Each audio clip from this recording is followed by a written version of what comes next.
O Senhor esteja convosco. Ele está no meio de nós. Proclamação do Evangelho de Jesus Cristo segundo Lucas. Naquele tempo, os apóstolos disseram ao Senhor: aumenta a nossa fé. O Senhor respondeu: se vós tivesseis fé, mesmo pequena, como um grão de mostarda, poderíeis dizer a esta amoreira: arranca-te daqui e planta-te no mar, e ela vos obedeceria. Se algum de vós tem um empregado que trabalha a terra ou cuida dos animais, por acaso vai dizer-lhe, quando ele volta do campo: vem depressa para a mesa? Pelo contrário, não vai dizer ao empregado: prepara-me o jantar, cinge-te e serve-me, enquanto eu como e bebo. Depois disso, tu poderás comer e beber? Será que ele vai agradecer ao empregado porque fez o que lhe havia mandado? Assim também vós, quando tiverdes feito tudo o que vos mandaram, dizei: somos servos inúteis, fizemos o que devíamos fazer. Palavra da salvação. Glória a vós, Senhor.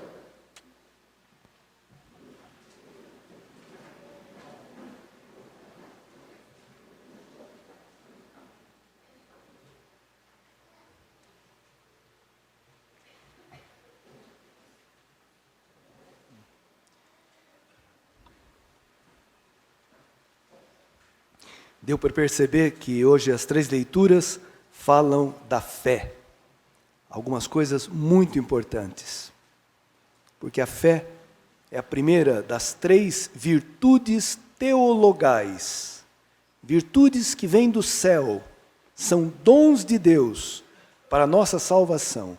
Fé, esperança e caridade. Né? Hoje fala sobre a fé. A primeira leitura do profeta Abacuque. É muito interessante, irmãos, porque ele começa fazendo uma lamentação. Os profetas nos ensinam a rezar, porque eles são muito sinceros com Deus, e com a vida, e com os homens. Nós muitas vezes somos muito polidos, e às vezes muito mascarados. Os profetas, o que eles sentem, eles falam com Deus, numa confiança total. E aqui ele está se lamentando: Senhor, até quando clamarei sem me atenderes? Até quando devo gritar a ti violência? Vivia numa época de muita violência, de muito sofrimento, de muita injustiça. Até quando devo gritar a ti sem me socorreres? Tu estás vendo a maldade? Por que o Senhor não faz nada? Às vezes Deus parece que faz silêncio. Às vezes parece que Deus está ausente diante do mal, diante do sofrimento. Parece. Cristo na cruz, quando rezava o Salmo 21, também dizia: meu Deus, por que me abandonaste? Mas esse salmo, se você continua escutando, lendo, você vai ver que ele termina num grito de vitória e de ressurreição que Jesus deu quando ressuscitou da morte. Tá bom, mas aqui a resposta de Deus é que é maravilhosa. Respondeu-me o Senhor dizendo: escreve essa visão, escreve em tábuas, grava em tábuas, para que possa ser lida com facilidade. Está dizendo, coloca isso num quadro, e no lugar mais visível da tua casa, para que você possa sempre lê-las. A visão refere-se a um prazo definido, mas tende para um desfecho e não falhará. Se demorar, espera, pois ela virá com certeza e não tardará. E agora a frase final, que é importantíssima. Quem não é correto, quem não age retamente, vai morrer, mas o justo viverá por sua fé. Essa frasezinha, o justo viverá por sua fé, São Paulo a pegou e fez a base, o centro de toda a sua teologia, sobretudo carta aos Romanos e a carta aos Gálatas. A justificação pela fé e não pelas obras da lei. O justo viverá pela fé. Quem que é o justo, irmãos? É aquele que se ajusta à vontade de Deus. Quem que é aquele que não procede retamente? Aquele que quer que Deus se ajuste à sua vontade. Eu sou Deus. Deus tem que fazer o que eu quero. Se Ele não fizer, eu não rezo mais, não vou mais à missa, não acredito nele. Peraí, mas quem que é Deus? É Ele ou é você? Quem que tem que se ajustar à vontade do outro? É Deus que tem que fazer a tua vontade ou você que tem que fazer a vontade de Deus? O justo viverá pela fé. São Paulo, na carta aos Gálatas, tem um trecho maravilhoso, que ele fala: eu vivo, mas não sou mais eu quem vivo, é Cristo que vive em mim. Ele deu tanto espaço na sua vida, no seu coração, para Cristo, que ele pensava como Cristo, ele agia como Cristo, ele vivia como Cristo. Mas ele fala: a minha vida presente na carne, eu a vivo na fé do Filho de Deus, que me amou e se entregou a si mesmo por mim. Olha que coisa linda. Minha vida na carne, eu a vivo na fé, na confiança do Filho de Deus, que me amou e se entregou por mim. Essa confiança nasce daquilo que Cristo fez por mim, por você. Nos amou, se entregou na cruz, em nosso lugar. Daí nasce a fé, da morte e da ressurreição de Jesus, que manifestou todo o seu amor por mim. Pois bem, irmãos, quem acredita nisso, quem experimenta isso, vai experimentar isso que São Paulo fala na segunda leitura. Linda, uma exortação a esse bispo, Timóteo, muito jovem, ainda inexperiente, no meio da perseguição. Não é fácil enfrentar uma perseguição. Aliás, hoje as pessoas estão tão fragilizadas na sua fé que não aguentam o mínimo sofrimento. E a vida está cheia de sofrimentos. E se você quer seguir a Cristo, se prepare que você vai ter uns sofrimentos extras. Porque você vai na contramão do mundo em muita coisa. Se prepara para sofrer. Por isso que São Paulo vai dizer aqui: sofre comigo pelo Evangelho. Quem não sofre, quem não está disposto a sofrer, nunca vai servir para nada nesse mundo. Nem para casar, nem para ser padre, nem para trabalho nenhum. Porque tudo, o sofrimento faz parte da vida. Tá bom, mas São Paulo fala para esse jovem: eu te exorto a reavivar o dom de Deus que você recebeu.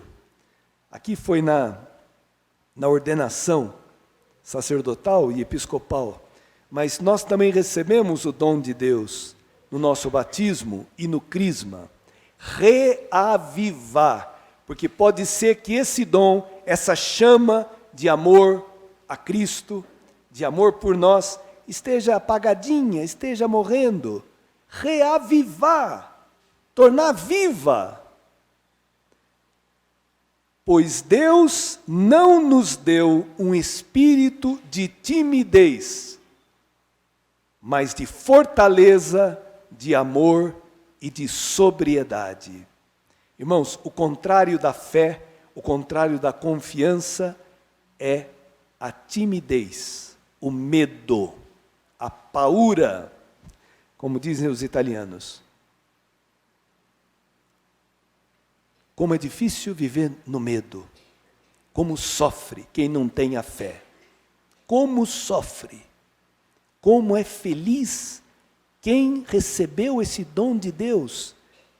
Porque suporta tudo, enfrenta tudo, fica de pé.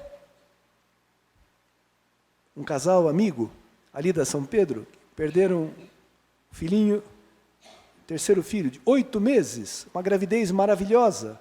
De repente, descola o feto da placenta e o menino morre. 8 meses, criança perfeita. Que sofrimento, que coisa, uma criança amada, esperada, né? Mas estão de pé, estão sofrendo, mas estão de pé, sem murmurar, sem revoltar contra Deus. Que maravilha que é a fé, irmãos! Quem não tem a fé se revolta, xinga a Deus, põe a culpa, busca um culpado sempre, não aceita a realidade. Tem gente que fica doida por não aceitar uma realidade de sofrimento que enfrentou. Esta é a vitória que vence o mundo, fala São João, a vossa fé. Por isso que São Pedro fala, a fé mais preciosa do que o ouro e a prata que perecem. O que adianta uma pessoa ter muito dinheiro e não ter fé, não ter confiança em Deus? O dinheiro me leva até o cemitério, mas não me dá a vida eterna. Não me dá a sabedoria para entender a história. Se você tem a fé, você lê os acontecimentos com outros olhos. Você enxerga a presença de Deus. Você tem humildade. Você tem paciência. Você sabe esperar. Se você não tem a fé, tudo é insuportável. Tudo é contra você. Tudo é escuro. Tudo é horrível, irmãos, sem a fé. Por isso, vocês não receberam um espírito de timidez, de medo, mas um espírito de fortaleza, coragem. É uma virtude cardial, a fortaleza. Fortaleza não é o corajoso porque é muito machão, muito forte, sei lá o quê. É aquele que encontra em Deus a força para enfrentar os problemas. Que não se apoia nele mesmo, nem nas pessoas. Se apoia em Deus. Enxerga Deus na história. Tem humildade. Pois bem, irmãos, então, espírito de fortaleza, de amor e de sobriedade, que é outra coisa que é dificílima, é um dom de Deus. Sobriedade. O contrário da sobriedade é a intemperança. É aquela pessoa que exagera em tudo, que não tem o autodomínio. Sobriedade. Ter equilíbrio. Saber não ser dominado pelas coisas, mas dominar as coisas, né? Fantástico, irmãos. Então, uma leitura linda. Guarda o depósito da fé, né? O precioso depósito com a ajuda do Espírito Santo que habita em vós. Nós daqui a pouco vamos rezar o credo. O credo é o depósito da fé. É o símbolo daquilo que nós acreditamos. É a espinha dorsal de um cristão. O que nos sustenta em tudo na vida está resumido no credo. Que daqui a pouco nós vamos rezar. Que às vezes rezamos maquinalmente e não percebemos a riqueza, o tesouro daquilo que nós cremos. Mas vamos um pouquinho no Evangelho. Um pouquinho antes desse trecho de hoje, onde os apóstolos disseram, Senhor, aumenta a nossa fé. Jesus tinha falado do perdão. Se o teu irmão pecar contra você 7 vezes num dia, e vier arrependido dizer, perdoa-me, tu lhe perdoarás. 7 vezes quer dizer sempre. Quando os apóstolos escutam isso, eles percebem que a fé deles não é muito grande. não vale grande coisa.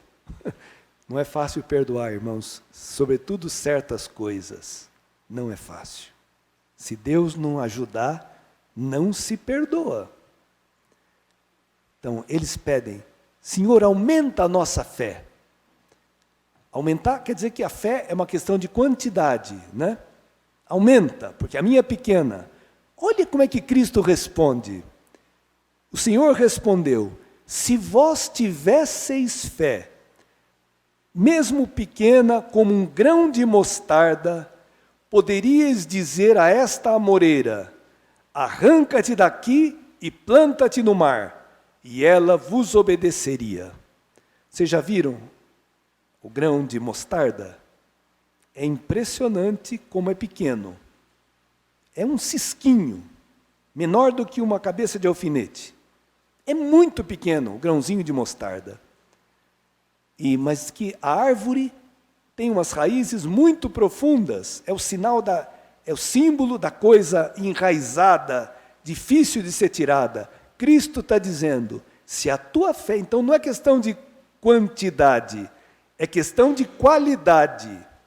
Se a tua fé for do tamanho de um grãozinho de mostarda, você vai poder dizer para essa amoreira, arranca-te daí e replanta-te no mar. É impossível arrancar uma amoreira e plantá-la no mar, outra coisa descabida. Ou seja, a fé dá a capacidade de fazer coisas impossíveis. Quantas coisas na nossa vida parecem impossíveis. Pois bem, acredite, experimente confiar em Deus, abandonar-se em Deus. Não apoiar-se nas tuas forças, mas nas forças de Deus. Confiar, pedir e esperar. Experimente.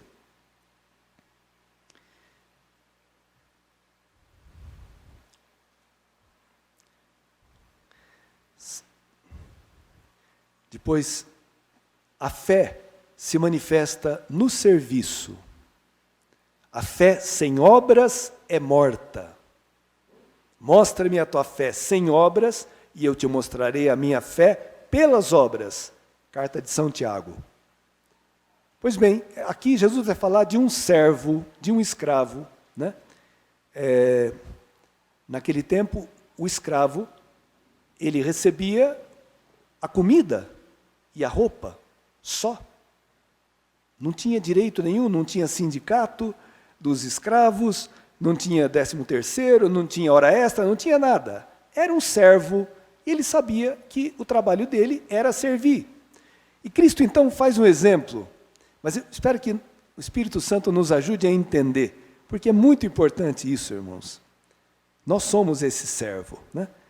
Se algum de vós tem um empregado, um servo, um escravo, que trabalha a terra ou cuida dos animais, por acaso vai dizer-lhe, quando ele volta do campo, vem depressa para a mesa? Não, pelo contrário, vai dizer ao empregado, me prepara o jantar, se cinge, serve-me, depois você vai comer e beber. Será que ele vai se sentir devedor do empregado, porque ele fez o que havia mandado?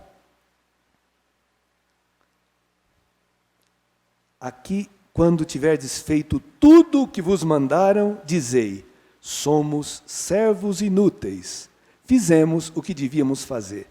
Irmãos, é uma lição de humildade, muito preciosa e muito importante. Dom Diógenes gostava e citava continuamente essa passagem do Evangelho. Porque a nossa atitude frente a Deus, nós que vivemos na igreja, que servimos, muitos de vocês têm um serviço, né? A gente pode ter uma atitude equivocada, daquele que acha que tudo o que ele faz, ele tem mérito, e ele apresenta de vez em quando a fatura para Deus, dizendo, olha, o Senhor me deve, porque eu te servi, eu fiz tanta coisa que eu mereço Não, irmãos. O Senhor não nos deve nada. Nós seremos eternos devedores dele. Porque tudo que nós temos, a vida, a saúde, a família, a fé, estar na igreja, tudo é dom de Deus. Servir o Senhor é participar da salvação de Deus. A recompensa de quem serve o Senhor é poder servir o Senhor. Santo Agostinho, numa frasezinha, ele resume tudo isso que eu estou tentando falar. Ele diz assim: não se envaideça nunca a soberba humana. Quando Deus premia, recompensa seus próprios dons. Quando Deus premia alguém por algumas coisas meritórias, Ele está recompensando os seus próprios dons. É Deus quem suscita em nós o querer e o fazer. Por isso, um cristão, quando faz alguma coisa boa, nós podemos fazer, e fazemos, ele não se incha de orgulho, ele agradece a Deus: obrigado, Senhor, por ter podido ajudar essa pessoa, por ter podido perdoar esse outro, por ter podido ter tido paciência, eu que não tenho. Agradece a Deus. E quando faz o mal, pede perdão a Deus.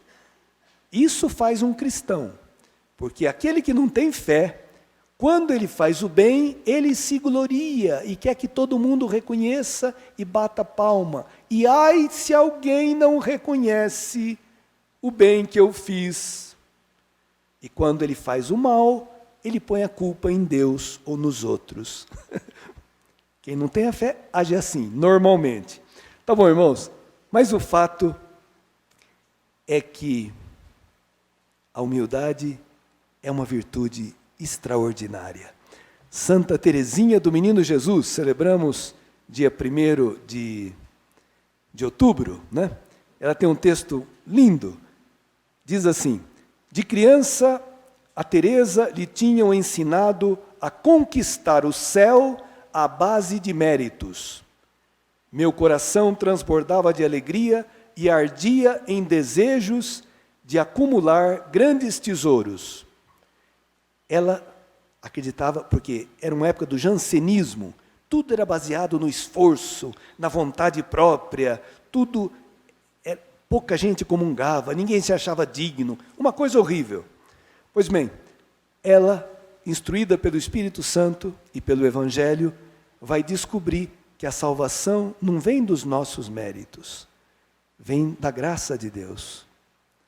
E quanto mais eu me senti fraco, incapaz, pecador, mais Deus atuará em mim.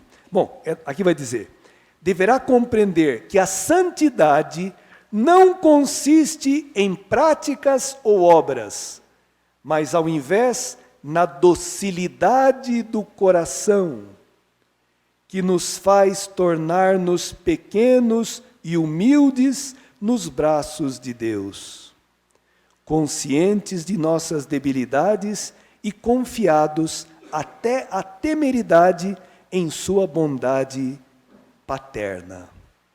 Isto é o que Jesus exige de nós. Não tem necessidade de nossas obras, só de nosso amor. O mérito não se apoia em fazer muito, senão em receber e amar muito. Olha que coisa bonita. Esses santos eram maravilhosos, porque entendiam o espírito da coisa. Tá bom, irmãos? Então, o Senhor não está nos dizendo: olha, você me serve, que depois você come. Não, o Senhor está nos chamando a participar dessa mesa, onde nós vamos daqui a pouco receber o corpo de Cristo e o sangue de Cristo. Santo Inácio de Antioquia, nós vamos celebrar agora Marte, Bispo e Marte, agora dia 17 de outubro, ele dizia: não me agrada mais nenhuma comida humana, eu quero o corpo de Cristo, que é a fé. Não me agrada mais bebida nenhuma, eu quero o sangue de Cristo, que é a caridade, o amor. Ou seja, irmãos, nós comungando a Cristo, vamos receber de graça a fé e o amor, para podermos vencer o mundo, enfrentar a nossa luta,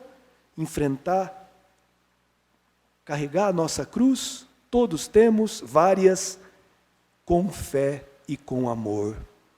Então a cruz fica leve, fica suave, não me esmaga, se eu a carrego olhando para Cristo, confiando em Cristo, crendo no amor de Cristo. Vamos então agradecer a Deus por esse dom, que nos deu, e vamos continuar a nossa Eucaristia. Creio em Deus Pai Todo-Poderoso,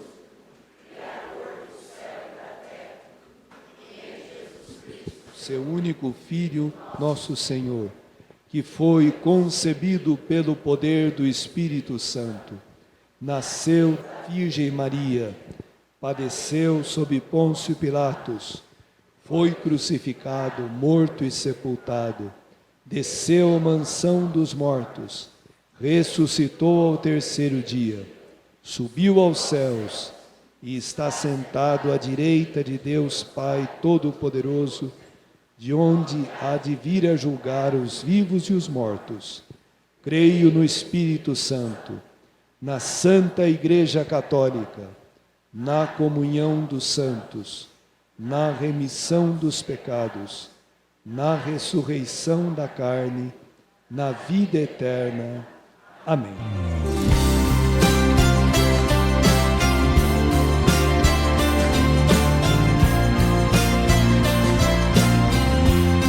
Eu estou aqui onde será as salas de catequese. Imagine, tantas crianças e adultos fazendo catequese aqui, debaixo do piso, debaixo da nave principal da futura capela dedicada a São João Paulo II. É um sonho, e o sonho sonhado em Deus se torna realidade, porque na verdade o sonho é de Deus, colocou no nosso coração. Por favor, você aqui de Franca, colabore. Olha só, tijolos, cimento, ferros, tá legal? Aqui já estão todas as informações de como você pode ajudar. O importante é que o sonho, sonhado por todos nós, um dia seja realidade e todos nós sejamos evangelizados. Nossos filhos, nossos netos, nossos melhores amigos, nossos irmãos, todos estão nesse sonho. Capela São João Paulo II. Já é uma realidade, porque já está aqui e está aqui. Valeu!